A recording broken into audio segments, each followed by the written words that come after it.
एक बादशाह था जिसकी 6 बेटियां थी और कोई बेटा ना था। जब मलका ने खुशखबरी सुनाई कि वो एक बार फिर माँ बनने वाली है तो बादशाह ने सख्ती से कहा, अगर यह बच्चा भी लड़की हुआ तो मैं उसे जिंदा नहीं छोड़ूंगा। मलका यह सुनकर बहुत परेशान रहने लगी।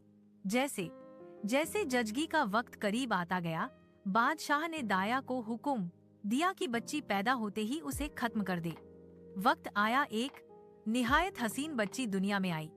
दाया ने जैसे ही उसका चेहरा देखा तो वो उसे मार ना सकी।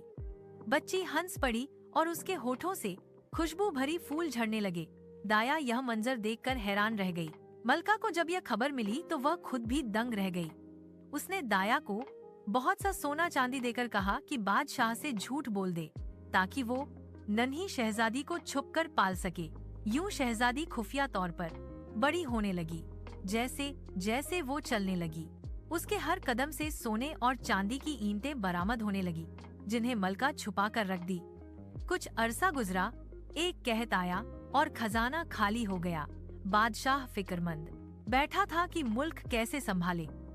तब मलका ने अपने खुफिया जखीरे से चंद ईंटें बादशाह को लाकर दी। बादशाह हैरान हुआ और वजह पूछी। मलका ने कहा, पहले वादा करें कि मेरी जान बख्शी होगी। बादशाह ने वादा किया। तब मलका ने अपनी 7वीं बेटी को सामने लाया। वो चलती तो सोने चांदी की ईंटें बिखरती और मुस्कुराती तो फूल झड़ते। बादशाह ने पहली बार अपनी नन्ही बेटी को देखा और दिल पसीज गया। उसने मलका को माफ किया और बेटी को सीने से लगा लिया। लेकिन बड़ी बहनों के दिल में हसद की आग भड़क उठी। बादशाह ने हसद खत्म करने के लिए अपनी सबसे छोटी बेटी के लिए एक अलग शानदार महल बनवाया। एक दिन बादशाह ने सफर पर जाना था। उसने बेटियों से पूछा कि वापसी पर क्या तोहफा चाहिए। छोटी शहजादी अपनी दुआ में मशरूफ थी। उसने अपनी कनीज से कहा, बादशाह से कहो सब्र। कनीज ने समझा कि कोई चीज है जिसका नाम सब्र है। बादशाह वापसी पर बाकी बेटियों के तोहफे लाया और सबसे छोटी के लिए एक डब्बा दिया। यह है सब्र। शहजादी ने कुछ न समझा और डब्बा एक कोने में रख दिया। एक दिन गर्मी में पंखा तलाश करते हुए उसने डब्बा खोला तो अंदर एक हसीन और जमील पंखा पाया। जैसे ही उसने पंखा हिलाया, एक निहायत खूबसूरत शहजादा उसके सामने आ खड़ा हुआ। शहजादी उसे देखकर बेहोश हो गई। शहजादे ने उसे होश दिलाया और कहा, यह पंखा जब हिलाओगी मैं हाजिर हो जाऊंगा और जब चाहोगी वापस चला जाऊंगा। यूं दोनों दिन रात साथ गुजारने लगे। यह बात बड़ी बहनों को मालूम हो गई। उनके दिल में हसद और बढ़ गया। वो जाहिरी दोस्ती जताने लगे और बहन से शहजादे के बारे में राज जानने की कोशिश करने लगे। उन्होंने एक दिन कहा, हमने तुम्हारे मेहमान के लिए एक नरम बिस्तर तैयार किया है। लेकिन उस बिस्तर पर उन्होंने शीशे के टुकड़े बिछा रखे थे।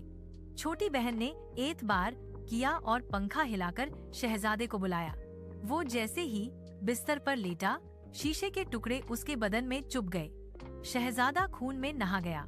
शहजादी घबराकर पंखा हिलाने लगी और उसे वापस उसके देश भेज दिया। दिन गुजरते गए मगर शहजादा दोबारा न आया। शहजादी रोती रहती और पंखा हिलाती, लेकिन कोई जवाब ना मिलता। आखिर उसने अज़्म किया कि वो खुद शहजादे के देश जाएगी। उसने लड़कों के कपड़े पहने और सफर पर निकल पड़ी। जंगलों में भटकती रही।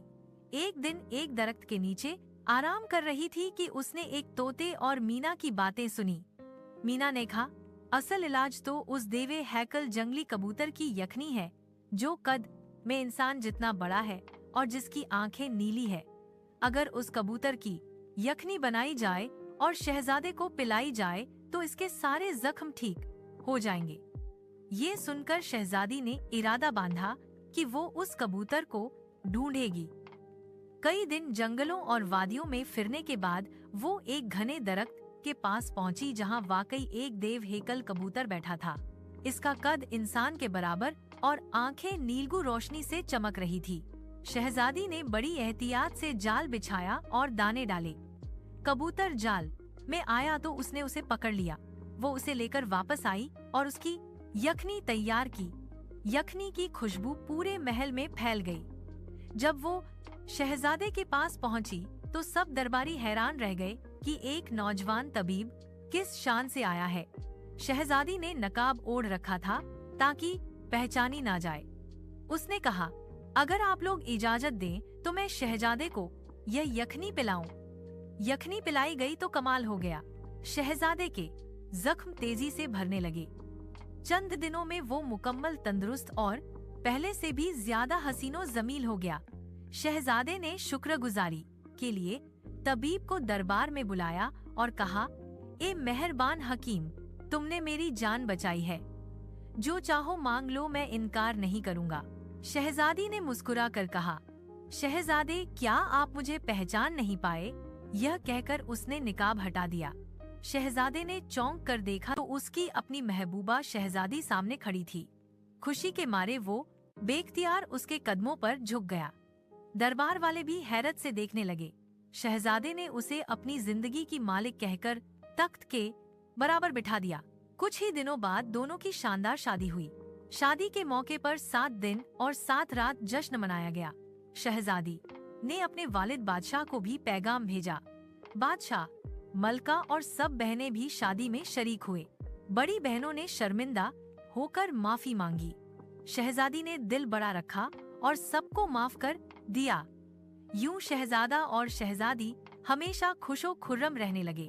जब वह हंसती तो फूल झड़ते, जब चलती तो सोना चांदी बरसने लगता और जब अपने पंखे को हिलाती तो खुशियों की हवा चल पड़ती।